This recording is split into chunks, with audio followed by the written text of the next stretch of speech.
Hey, what's up guys? In today's video, I'm going to be sharing part 1 of my tier list of K-pop girl groups for 2025.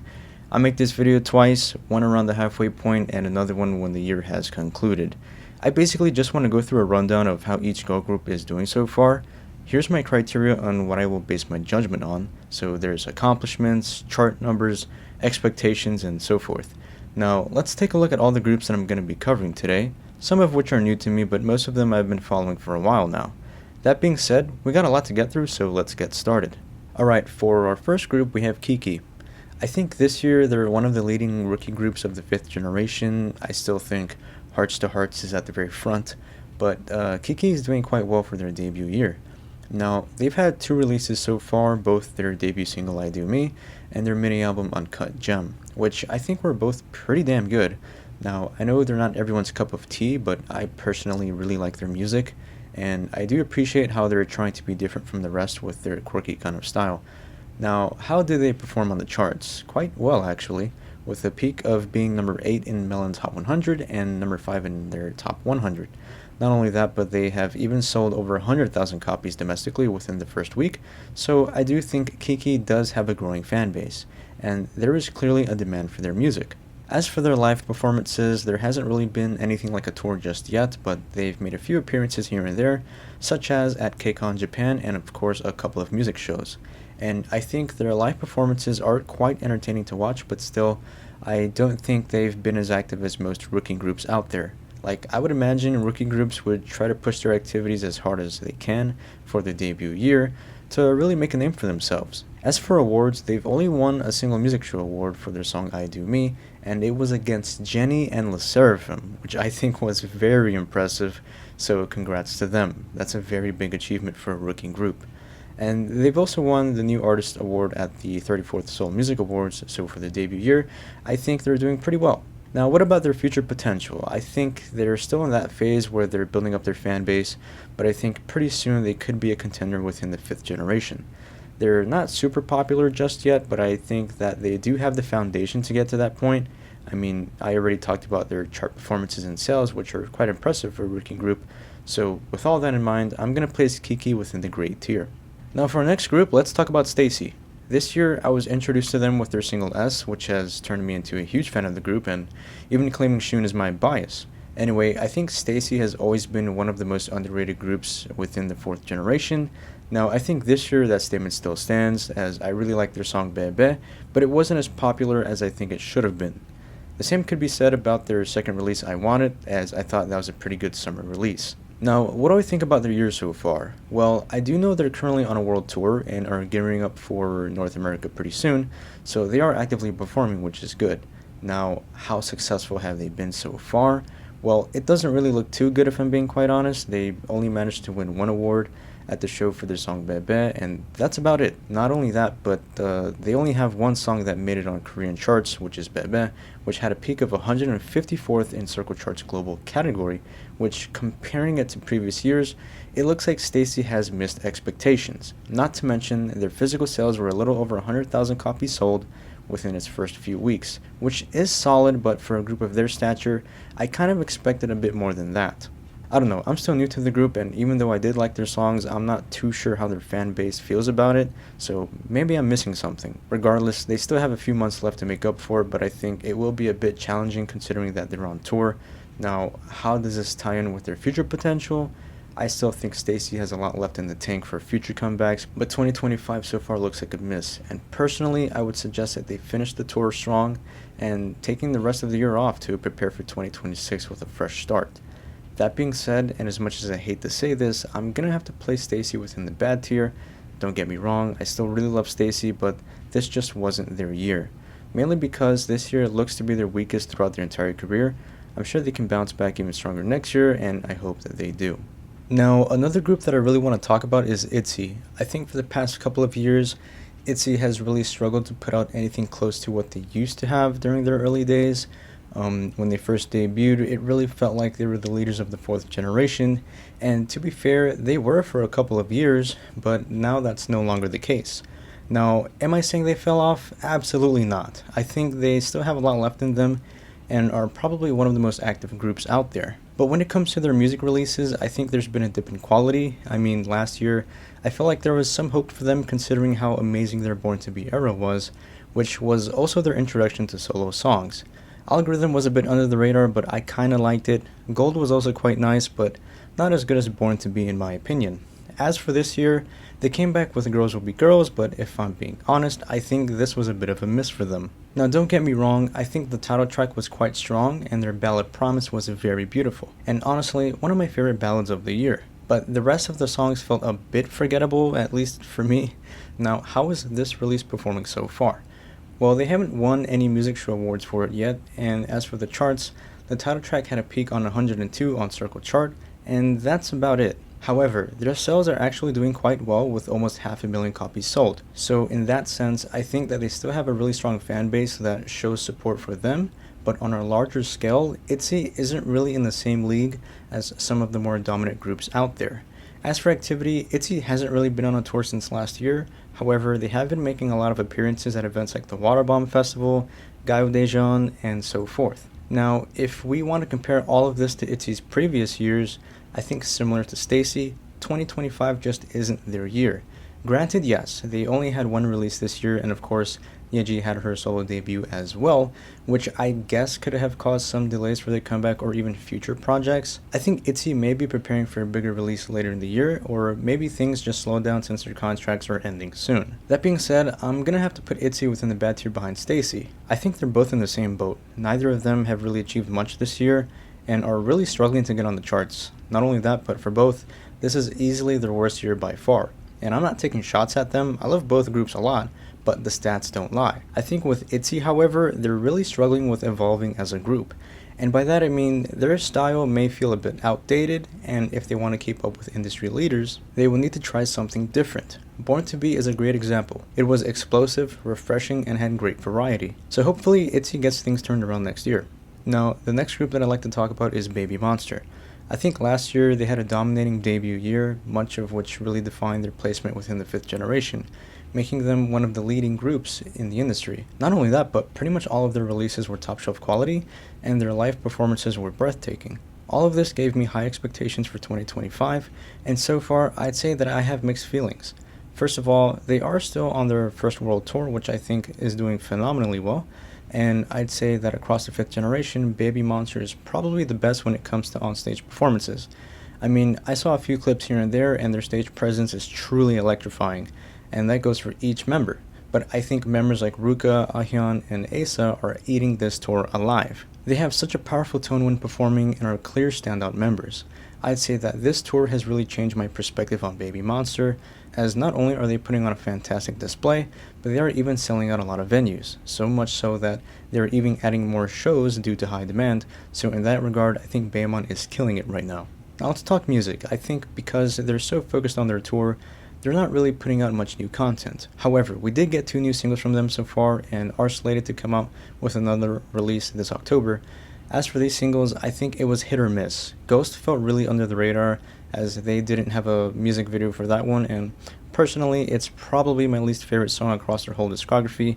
Now, I'm not saying it was bad at all, but just not as good as something like Sheesh or Billionaire. Now, as for Hot Sauce, I think this is a really good song. I might even toss this within my top 10 favorite songs from them.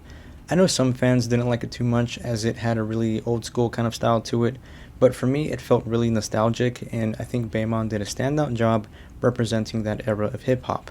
With that in mind, how are their new songs performing? Well, not good at all. I struggled to find anything on major Korean charts. The only thing that I could find was that they made it to number 76 on Melon's Hot 100 for Hot Sauce, but that's about it.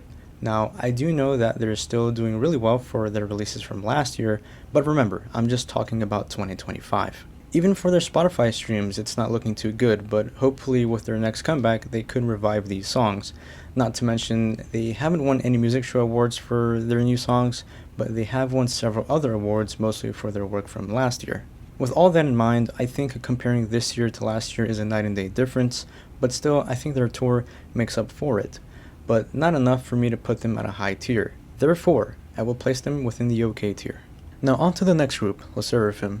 I think consistently year in and year out, LE SSERAFIM has been one of the most dominant groups out there. Even last year when they were on a short hiatus, they still managed to rack up a great amount of wins. As for this year, they still pulled off 4 wins for their song Hot, which was a really strong start for the year. Still no wins for Different or Kawaii, but I would say those songs were more under the radar. However, I'm kind of surprised that Kawaii didn't do so well, since it was a promotional song for the Netflix special My Melody and Kuromi, which I think was a really good show. Now, let's talk about their charting performances. From the look of things, I'd say LE SSERAFIM is having a fantastic year. With their album debuting at number 1 on both Circle Chart and Hanteo Chart. Not only that, but the track has even reached the top 10 for Melon's Hot 100 as well. Above that, their first week album sales was well over 500,000 copies. Not only that, but they are also on a world tour this year and are selling out shows left and right, so there is still great demand for them. Did they meet my expectations? I would say with the issues that they had last year, I thought they would start off 2025 a bit slower, but they have more than surprised me. I think LE SSERAFIM is dominating right now, and I don't see any signs of them slowing down. Could this be the year where they win some day songs? I believe they have a solid shot, but I speak about that in greater detail in my prediction video if you want to go check that out. However, I would even say that their chances are greater because most groups this year aren't really meeting expectations so far, so think of aespa, Kiss of Life, Baemon, etc. I feel like a lot of fans were expecting a lot more from them, that includes me as well, but so far they haven't put out anything as good as last year, so in that sense, I think there is less competition in the running for a day song. But still, we have a few months left, so anything could happen. So, in conclusion, I think LE SSERAFIM deserves a spot within the perfect tier. Now, let's move on to our next group where we have NMIXX. I think last year they have grown so much as a group, particularly with the release of FE304 Break, which was the start of their trilogy. And since then, I think they've been putting out some of the best music out there, as I would say they stepped away from their original quirky kind of style, which I personally think was a step in the right direction. I mean, you can clearly see how much more successful they've been because of that. They've started winning more music show awards, and I think it's paying off. Like I mentioned before with ITZY, I think some groups have a hard time letting go of their original style, and if they don't evolve, I think it will only hurt them in the long run. Back to NMIXX though, I think this year they're doing quite well in all aspects. Now obviously I would still consider them an underrated group, so my expectations for them aren't as high as some groups out there like aespa or IVE. Regardless, this year they returned with their release of Forward and their single High Horse, which I think both were absolute 10 out of 10s. When it comes to their quality of music, I think NMIXX is already at the highest level. Now, how are those songs performing on the charts? For a group of their stature, I'd say NMIXX is doing really well. The title track Know About Me had a peak of 78 on Circle Chart and has ranked pretty high on Spotify across multiple regions. As for High Horse, while it wasn't ranked on the domestic charts, it was ranked number 2 on Billboard's Best K-Pop Songs of 2025. And there has been a ton of great songs this year, so making it that high on Billboard's list, which I think is one of the most competitive platforms out there, is super impressive, and I would call that a big win for NMIXX. Talking about wins, however, they have even achieved a triple crown for Know About Me, which is a win in 3 different music shows, so congrats to NMIXX. But it doesn't stop there. Their album has even reached the number 1 spot on Circle Chart and number 2 on Hanteo for first week sales, which has surpassed over 700,000 copies, which I would say puts them in the conversation for a day song, which I'd say is another big win for them. Guys, seeing all these achievements from NMIXX really gets me excited about their future potential in the industry. I think for too long they've been the underdogs, but now they are getting recognized for their hard work, and I have no doubt that they will become a formidable group in the coming years. Without question, NMIXX gets a spot up in the perfect tier, right behind LE SSERAFIM.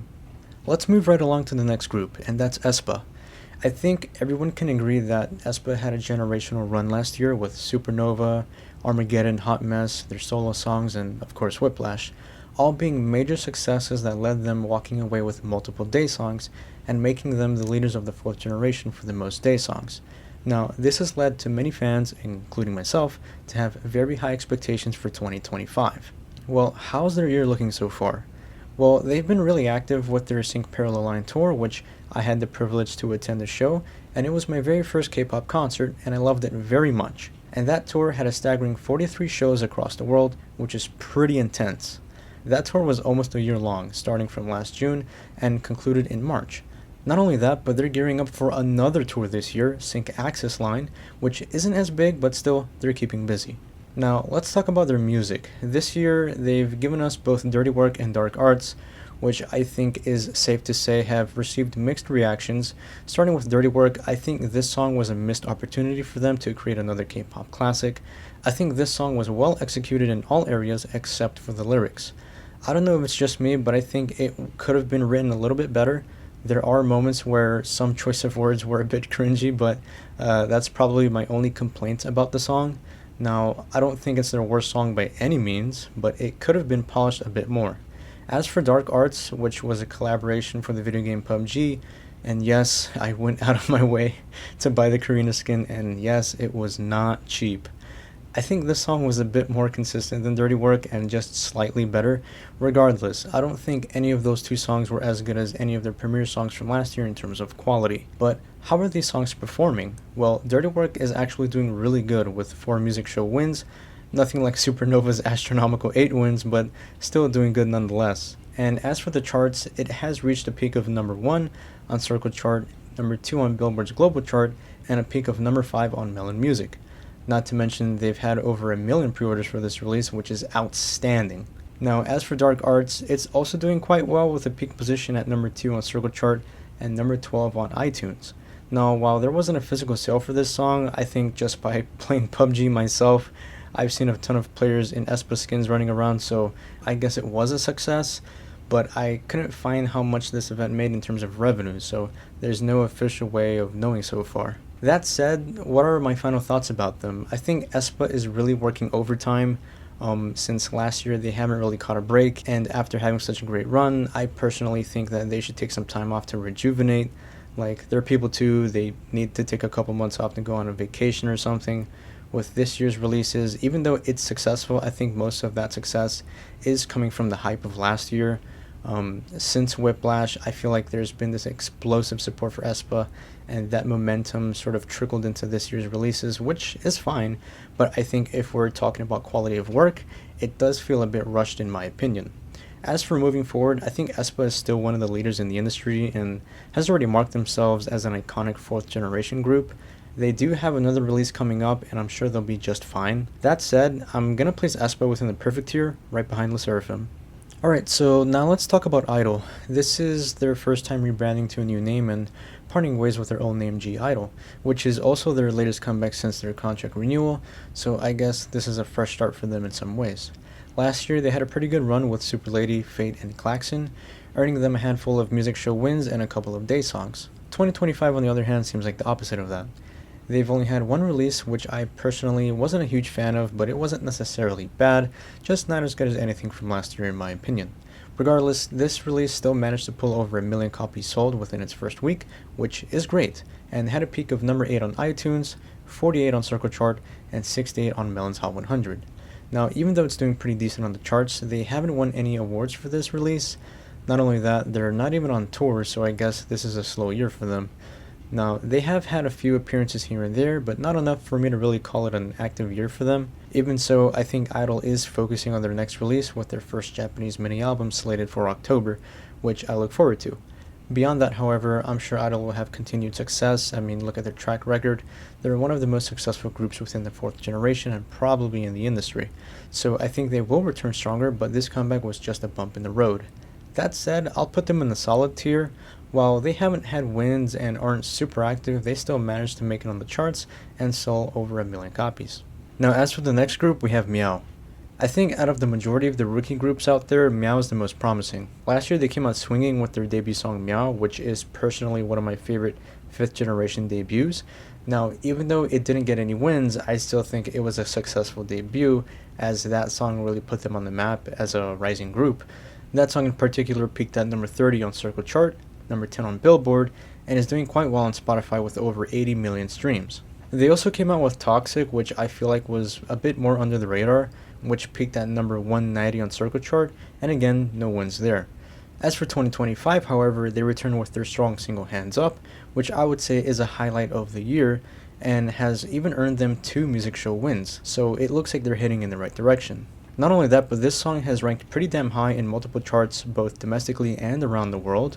This proves to us that Meow has started tapping into their global reach potential, and for their first year, this is mighty impressive.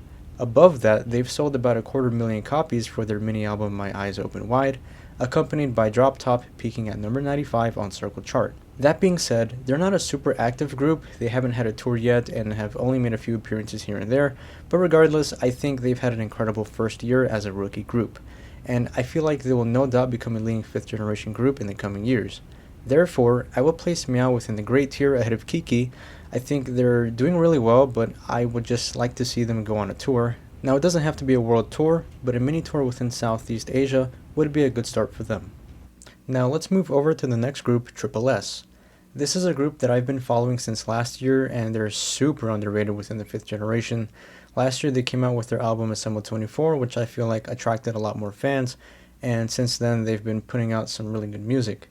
Granted, they're not putting out insane numbers like some of the more bigger groups out there, but for a group of their stature and the resources that they have, I think they're doing alright. For 2025, they returned with their album Assemble 25, which has sold almost 500,000 copies according to Hanteo, with the title track Are You Alive peaking at 63 on iTunes, 22 on Apple Music, and 33 on YouTube, but falls short with a peak of 177 on Circle Chart.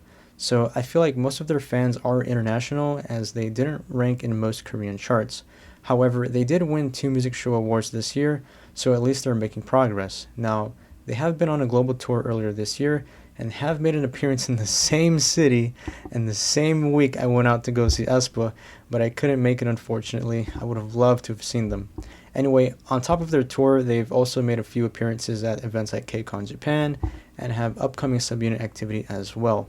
Like I mentioned earlier, every group has different expectations, some more than others, but for Triple S, they're still in the process of growing their fan base and reputation in the 5th generation, but they are making progress. Even though it's slow, I think they are heading in the right direction. With that in mind, I will place them within the solid tier behind Idol. Now, let's move over to the next group, and that's Eunice. I think if we want to start talking about some really underrated groups within the 5th generation, Eunice always comes to mind. I mean, I would probably even call them underground considering how low their numbers are compared to some of the more popular groups out there. Now, that's not a bad thing, but they clearly do not have the same resources as some of the big 4 companies. Anyway, last year they came out with 2 releases which I think were pretty decent for a group of their stature, but this release felt like a mixed bag. Their album Swish has reached pretty high rankings domestically with a peak of number 3 on Circle Chart and 62 on Melon's Hot 100, and has even earned them their first music show win. As for their following single, it hasn't really garnered much attention on the sales side of things. They just barely reached 50,000 copies sold, which is a little less than half compared to last year. Now let's talk about activity. They've had a mini fan con tour and multiple appearances across universities in South Korea. Again, even though they're not super active, I think much of that is due to their lack of resources. There isn't really anyone to blame, it's just what it is. Now, what do I think about their future potential? I think Eunice would have to come out with something big that puts them on the map. So that could be a viral song, more album sales, or more live performances. Unfortunately, I think if things start to continue the way that they are, then it could lead to an early disbandment. I mean, we've seen this before when groups don't bring in the capital that they need for future projects. Companies are forced to end things early on because then they just start losing money on their investments. For that, I will put them in the solid tier behind Triple S, mainly because of their charting numbers and first music show win. But I do hope to see some improvements next year, as I do really like their music, and I think they do have some potential, but they just need to make their presence felt within the 5th generation. Now let's talk about Kiss of Life. I think Kiss of Life has been one of the most dominant groups within the 5th generation since their debut, and last year it truly felt like they were becoming an industry leader. So think of songs like Midas Touch, Sticky, and Igloo, all being big hits throughout 2024. This year, however, it doesn't really feel as impactful. I mean, they came out with 2 releases, Kiss Road, which was their tour release, being super underrated. I personally really liked that single a lot. But it hasn't really resonated with many fans, as it hasn't made it into any charts and has struggled to even reach 1 million streams on Spotify. However, this is a night and day difference for their mini album 224, which has reached high positions in multiple domestic charts with a peak of number 6 on Circle Chart. And let's not forget about their premiere song Lips Hips Kiss, which has also made it to the charts and even in more international platforms as well. Now, if we want to talk about album sales, I think for a group of their caliber, it's not looking too good. With only 100,000 copies sold, their chances at a Daysong this year are pretty much non-existent, and they haven't won any awards this year. And looking back at last year, I'm kind of surprised that they've only had 3 music show lifetime wins. I can't lie, I was kind of expecting them to have much more than that, considering how dominant they were last year. As for their activity, they've wrapped up their first world tour a few months ago, which had a total of 45 displays across multiple regions. Not only that, they've attended Waterbomb and the Ziget Festival in Germany. Now, as for my expectations, I think they're doing just fine for the first 2 years in the industry. Now, I wouldn't necessarily put them in the race for a Daysong, but if they want to reach that level, I think they will need to put out more music. Overall, I would have to place them within the solid tier ahead of Eunice. Even though they're not as dominant as they were last year, they're still making it on the charts and are pretty active. Now, on to the next. Now, this isn't necessarily a group, but a subunit, Red Velvet's Irene and Solgi. This was my first time listening to their subunit work. I know their last release was way back in 2020 with their single Naughty and their mini album Monster, but this year they returned with their mini album Tilt, which I think was a standout release in terms of quality of work. If we want to talk numbers, it wasn't as explosive as their previous release, as Monster was more dominant during its debut, reaching really high numbers across the charts. Tilt was also pretty good, but the best ranking that I could find was number 32 on Circle Chart, which is still pretty impressive nonetheless. But what surprised me the most was that the B-sides weren't too far behind either, so in that sense I think this was a good comeback for them. As for the sales side of things, Tilt has sold almost 250,000 copies, which is about the same as Monster, and considering that they're a subunit, I would say that they're pretty successful, as they're even putting out numbers better than even some of the more bigger groups out there today. However, the only drawback that I can see here is that they haven't won any awards for this release. I know they do have one for Monster, but that's pretty much it. Not only that, but they haven't really had an active comeback for this release. I mean, they did have their mini tour Balance and have attended a couple of special events. Have they met my expectations? For the most part, yes. I think they have actually exceeded my expectations for their music quality, as I would argue that that was a 10 out of 10 release. I wouldn't call this a highlight of 2025, but for sure one of my personal favorites of the year. Now, moving forward, will we wait another 5 years for a comeback? I really hope not, as I think both Irene and Solgi make a powerful duo in the world of K-pop and could make a lot of great music together. They're both really talented idols, and their style of music really fits my taste. I mean, I love both of their solo work a lot, so putting them together was such a great idea from SM. That said, I'm going to place them within the solid tier behind Eunice. I feel like when we really compare the numbers, it pretty much looks the same as it did in 2020, with not much of a difference between either comeback.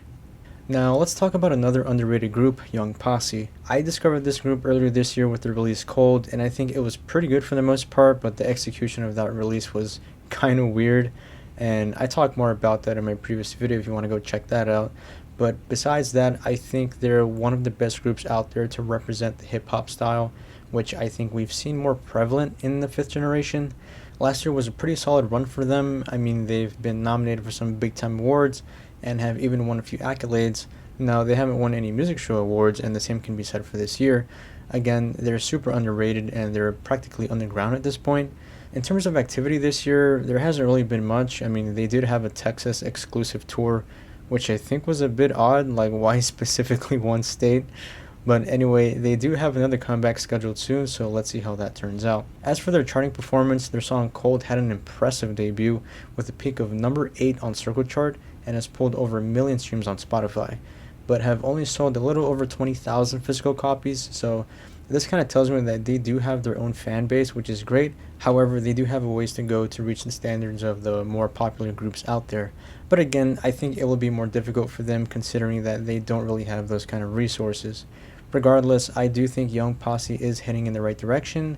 I feel like with the release of Cold, their quality of music has improved quite a lot, and this leaves me excited for their upcoming release. However, I do think they should really try to push for a music show win, as I feel like that would really build up the reputation within the industry. That said, I will have to place Young Posse within the OK tier behind Baemon. I think their music is great and have potential, but they really need to find a way to put themselves on the map if they want to be a contender within the 5th generation. Now, as for the next group, we have Kepler. This is a group that I've known about for a few years now, but have never really caught my interest until recently with their single Yum. I would categorize them more within the underrated space of the fourth generation, as their numbers aren't really the biggest. Regardless, they do have a few music show wins across their career and actually had a pretty solid debut with their song Wa Da Da, which I still think is one of their best songs today, so they do have some potential. As for this year, I haven't really seen anything of great significance. I mean, their release Against the World did initially do pretty solid in Japan, but besides that, there hasn't really been anything on the level of previous years. So compare this to last year's Tippy Tap, which I would say is a night and day difference, and was even their last win. No wins this year so far, but they do have a scheduled comeback later, so hopefully they pick up some hardware for that. Album sales are also on an all-time low, with only a little over 30,000 copies sold, which is super low compared to previous releases. Talking about activity, however, I think they're doing quite well. I know they've had their tour earlier this year and have made a lot of appearances at events, which is great to see. Now, if we want to talk about expectations, I have no idea. I'm still relatively new to Kepler, but if I had to pick, I'd say they should really focus on building their presence within the fourth generation. I mean, if you take a glance at everything that they have, whether it's their discography, accolades, activity, and so forth, they're actually pretty solid all around. Not only that, but they had a pretty solid start to their career, but just weren't able to ascend above that since then. They just need to have one strong comeback to grow their popularity if they want to reach the higher levels of K-pop, which I think they could do if they took a more planned approach, so maybe something like a viral song or a new concept would send them in the right direction. That said, I would have to place Kepler within the bad tier behind ITZY.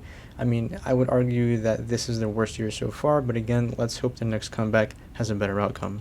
Now, for our next group, let's talk about Hearts to Hearts. I think out of all the rookie groups out there right now, Hearts to Hearts is in the lead, and in my opinion, have the greatest odds of becoming a future leader in the industry. The Chase is without question my favorite debut song of the year, alongside their ballad Butterflies, which is also one of my favorite ballads of all time. Now, how is their debut year shaping up so far? From the looks of things, it's pretty impressive. They started out really strong with their song The Chase, which has reached high rankings not just on domestic charts but globally as well. Above that, they have sold almost 250,000 copies on day one, which is huge, and a total of almost 500,000 a week later, which is groundbreaking for a rookie group. As for awards, they've only obtained one music show win, which I would still consider impressive for a debut. Now, it's nowhere near the once-in-a-lifetime achievement of Islet's Magnetic, but in my eyes, it's still a win. As for other awards, they have won Rookie of the Year at the Seoul Music Awards and Best New Artist at the Asia Star Entertainer Awards. Now, they haven't had their own tour just yet, which is not a big surprise, but they have been making appearances at many events, which is great. But I hope they do have their own tour soon. So I think it's safe to say that Hearts to Hearts is having a successful debut year. They've had a second release with Style, which has also been dominant on the charts, which has even surpassed The Chase in some platforms. As for my expectations, they did meet them, as they are backed by one of the biggest companies out there, SM, who I'd say has a proven track record of debuting some of the biggest names in K-pop, and I think Hearts to Hearts will be just as successful, if not more, than their predecessors. With that in mind, I will place Hearts to Hearts within the perfect tier behind NMIX. Now for the next group, we have VVs. This is a group that I've been following probably since Maniac, and I'm still kind of lost as to why they didn't get any wins for that song. I thought that comeback really put them on the map. However, they did return with their latest release, a montage of parentheses. I don't know how to pronounce that, maybe you guys can help me out in the comments, which I think was a very generous album from them. I mean, they have also included solo songs, which is a nice touch. This album hasn't really reached major charts, but it did get into Melon's Top 100 at number 18, which is really good. But their sales are pretty low, with selling almost 60,000 copies so far. But again, I wouldn't necessarily say they have the biggest fan base out there, so I would probably put my expectations on the lower end. Regardless, they are still pulling in numbers greater than last year, so there is some improvement, but nothing super significant to make them a leading group. For me though, I think they clearly have potential to reach a higher level. I mean, we kind of saw a glimpse of that with Maniac, and I think they would need another song of that caliber to make them contenders in the industry. I will give them the benefit of the doubt. I still think it's too early for me to come up with a conclusion for this comeback, since it's only been out a couple of weeks as I'm making this video, but since they're on a tour and are still pulling in the numbers, I will place them within the solid tier behind Eunice. Another group that I'd like to talk about is Islet. This is a group that I've been following since their debut, and yes, I still gotta give them props for having the best debut of the fifth generation. Magnetic was truly a shooting star moment for them, as they racked up a staggering 12 music show wins, half a billion streams on Spotify, and their first perfect all kill in such a short time frame. I think it's fair to say that they're the leaders of the fifth generation and may have the greatest odds of winning the first day song among girl groups in the fifth generation. For 2025, however, does that statement still hold its value? Well, let's talk about their first single this year, and that's for their song Almond Chocolate. This was their first Japanese single, and I would personally say it lies within my top 3 favorite Islet songs. When we look at the charts, it's doing great, with high peaks just outside the top 10 in most domestic charts. Now, it's not as dominant as Magnetic, and I would even consider Almond Chocolate a bit under the radar, but it's still very impressive nonetheless. The same can be said about its global rankings. It's still entering the top 10 positions, but for a group of their caliber, I think they're doing really well for themselves. As for their album Bomb, it's doing even better and has made its way through most top 10 rankings both domestically and internationally, with even reaching as far as first place in both Hanteo and Circle Chart, showcasing how powerful of a force Islet has become in the K-pop world. As for sales, they're also dominating with almost 750,000 copies sold so far. Now, if we want to talk about music show wins, it's a bit of a night and day difference between Do the Dance and Magnetic, but either way, they still got some wins, which is great. When we talk about activity, they're not super active like some groups that are on a world tour, but they have made a few appearances here and there, and have even had a mini fan tour such as Glitter Day, which I think they absolutely dominated the stage, and has even gotten me excited for their future activities. Now, as for my expectations, I think they're actually doing better than what I originally had in mind. If you asked me last year who I think was going to lead the fifth generation, my answer would have been something like Baemon, Kiss of Life, and Islet, of course. But I think if we want to compare all 3 of those groups today, Islet is miles ahead in pretty much every regard. And I think right now, Islet is in the perfect position to be within the Daesung conversation. But I will leave that for a future video. With all that in mind, I think Islet deserves to be within the perfect tier, ahead of LE SSERAFIM. And now for the next group, we have IZNA. This is another group that I've been following since their debut last year, which I think was one of the least talked about debuts of 2024. Their chart rankings for that release were actually pretty good, reaching as high as 3rd place on Circle Chart, and has accumulated over 44 million streams since then. Now, even though they haven't won any music show awards for that release, I'd still say they had a successful 2024. Now, can I say the same about 2025? Definitely. Their single Sign was pretty hot, as it did enter many top 10 rankings both domestically and globally. Not only that, but this was even their first music show win. Following that, they also had another single, Beep, which was also doing really well on the charts, if not better, surpassing even the top 5 in some areas. And this would also land them another music show win. Now, if you want to talk about sales, Beep did have a limited edition bundle that has sold over 8,000 units, which does sound significantly lower than their debut sales of over 250,000 copies, but again, it was a limited edition of their single, so I have no idea if this was a success or not. Now, even though they're not on an official tour just yet, I would argue that they're probably the most active group out there, as they have tried to make an appearance just about every chance they get, which is great. I love this level of effort from IZNA, and I would encourage every rookie group to do the same, to really build a reputation in the industry, as I believe the first year of these groups is critical for first impressions and building their fan base. If we want to talk about expectations, I would say IZNA has impressed me a lot, and definitely deserve to be in that conversation as one of the standout rookie groups out there. I feel like if they continue with this momentum, they will become a very successful group in no time. With that in mind, IZNA deserves a spot within the perfect tier behind Hearts to Hearts. Now, probably one of the groups that I want to talk about the most is Blackpink.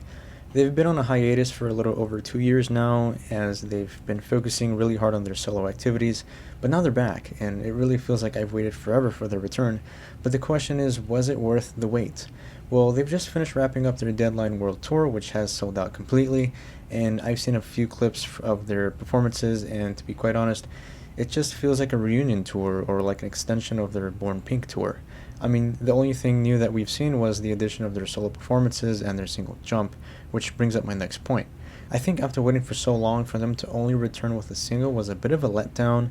Now, I'm not saying the song was bad, it was actually really good in my opinion, but I kind of expected a full release. So the way I see it is, if you're going to advertise your return as a group, then go all out with it. This quote-unquote comeback just feels like they're dipping their toes in the water rather than just diving in. Granted, yes, I did see the announcement of another release later this year, so hopefully we get more music, and no, I do not want 5 different variations of their song Jump. But enough with my rant. How are they doing so far? Well, I've already spoken about their successful world tour, but as for their single, it's dominating both the domestic and global rankings across the board, easily surpassing the top 5 in many charts and reaching as high as first place on platforms like Billboard's Global 200, which is very impressive.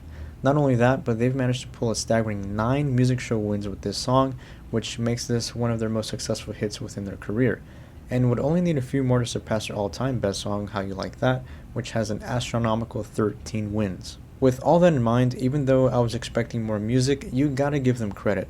Blackpink is still one of the greatest groups of all time, and their numbers really show for it. So for that, I gotta place them within the perfect tier ahead of aespa. On to the next group, 50/50. Many people know them for the hit song Cupid, which is still their #1 song. However, that was with their original lineup, whereas today looks much different, with the exception of one original member. For me, however, I wasn't really a big fan of their work up until their latest release, Day and Night. Now, I gotta admit, I think it's going to be very difficult for them to surpass or even replicate something like Cupid, as that song is nearing 1 billion streams on Spotify, so realistically the bar is just too high. Now, if you want to compare that to what they've put out so far in 2025, it doesn't really come close, as their best song, Pookie, currently sits at almost 7 million streams.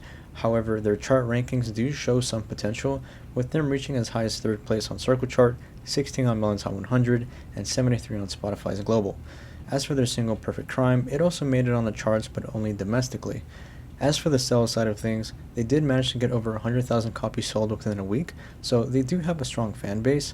However, when talking about activity, I couldn't really find much. There hasn't really been a tour since late last year, and they've only made like a handful of appearances this year. As for music show wins, they haven't been able to achieve anything this year, and none since their revival with new members. That being said, I will cut them some slack, considering that Cupid is the work of their original members, so comparing this year to 2024, it looks about the same, with some slight improvements. So for that, I will place 50/50 in the OK tier between Baemon and Young Posse. I still think they're in the stages of rebranding themselves, and I feel like many casual fans still tie Cupid to them, so getting past that may be a bit of a challenge, but hopefully they do return with something stronger. Now, let's move right along to the next group, Twice. If you've seen my video earlier this year, you would know how I wasn't really satisfied with their quality of work the previous year. It just didn't feel like their best work in my opinion. Talking about 2025, however, it really feels like they've made a huge turnaround. The first half of the year really felt quiet, but suddenly Twice returns with their album This Is 4, which was such a massive release. I mean, they were more than generous to include 14 songs, but what I liked about it the most is not just the group work, but the sub-unit work. I mean, I feel like I've talked about this time and time again, about Twice releasing more sub-unit work, so the fact that they featured 5 songs is a big treat for me personally. And going through this entire album, I'm willing to go as far as saying that this is one of their best albums in a long time. But enough of my rambling, I'm gonna save that for a future video. This album is actually doing really well both domestically and internationally, pulling in over 500,000 copies sold within its first week. Not only that, but the title track has entered many different charts, all at high rankings. Now, they've only won a single music show award so far, but I still think they got some time left to win a couple more at the time of making this video. Now, could this put them in the race for a day song? I believe so, but I think they just need their numbers to pass 1 million if they want to be serious contenders. Comparing their numbers from last year though, it looks like they took a slight step back, but I still think it's too early for me to say, as it's only been a couple of weeks, so things could look a lot more different later on. Twice also had another release of their Japanese single Enemy, which I think was pretty damn good.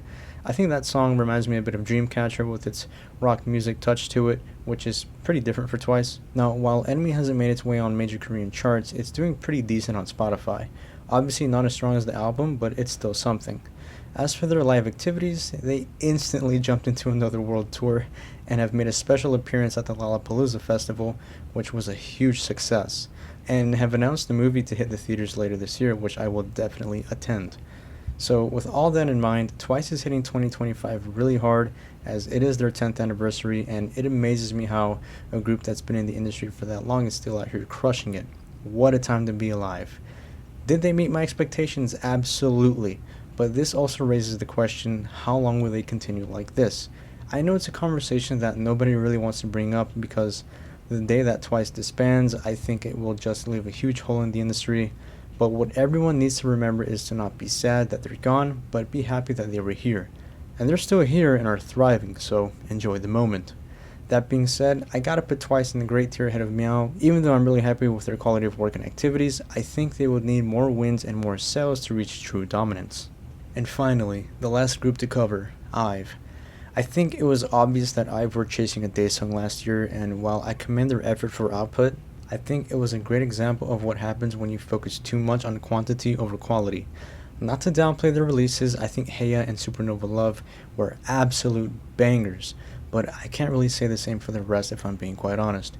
You can disagree with me all you like, but they didn't even get a single music show win last year, which is really bad, especially for a group of their caliber.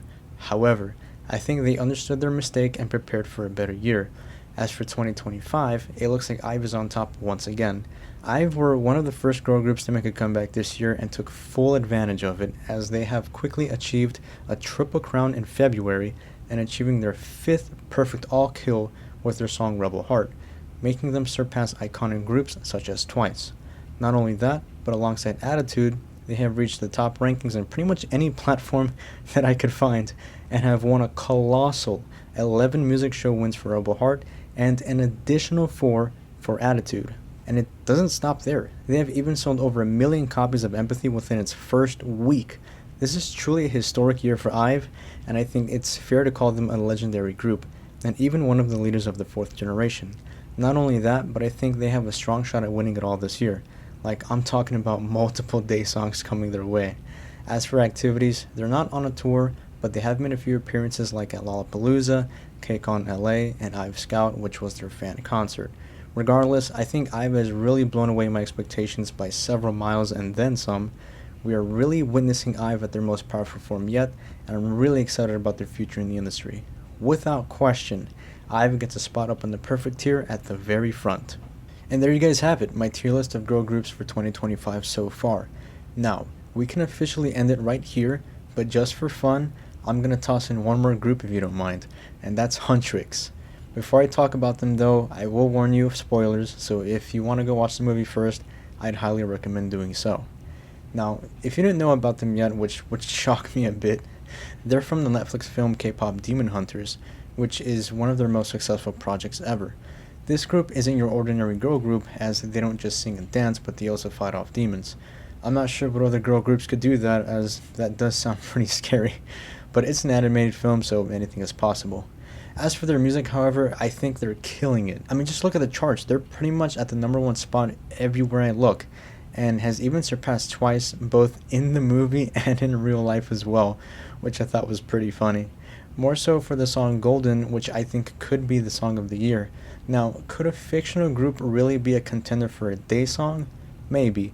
I think it would be kind of odd, but there are groups and idols out there that are virtual and even AI, so it's possible, I guess. Now, is it something that I want to happen? Not really. I mean, no offense, but I kind of prefer groups and idols that dedicate their whole careers to K-pop to be considered for those grand honor awards, but that's just my take. Back to Huntrix though, I think it's kind of obvious the kind of caliber group they are within their own world. I mean, there isn't any super detailed stats, but you can see that they're in the lead by a long shot. And I couldn't really find any official lore on them, but I'm guessing based on the time frame of the movie that they're within the 4th generation. I mean, if you pay attention to the dialogue during the International Idol Awards, the announcer mentions that Huntrix is a 5-year reigning champion, so this signifies that they may have debuted around 2020, which would be the same year aespa and Stacy debuted, assuming they've been winning since their rookie year. Now, if that's the case, then they're the greatest girl group of all time, if they're out here winning day songs every single year. However, 2025 was a big miss for them because they lost to the Soulja Boys in every single category. So for these reasons, I gotta put them in the great tier. Like, yeah, they're topping the charts, but they haven't won any day songs, but they did win some music show awards. I just don't know how many. But again, they did seal the honeymoon and save the world, so I think that's more important. That said, I'm going to put them up in the perfect tier. And there you have it, my tier list of K-pop girl groups for 2025 so far. Now I know I have left out quite a few other groups, but guys, this video would be hours long, and unfortunately I don't really have that kind of time, as I do have other videos to work on, so I do apologize. Hopefully I get to add more for part 2 of this video, which will come out sometime early next year. But anyway, I hope you enjoyed the video, and if you did, please drop a like, as that does help out the channel a lot, and consider subscribing for more videos like this in the future. Not to mention, if you'd like to share your thoughts down in the comments below, that'd be cool, as I do read every single comment on this channel. And with that, thank you so much for watching, and take care.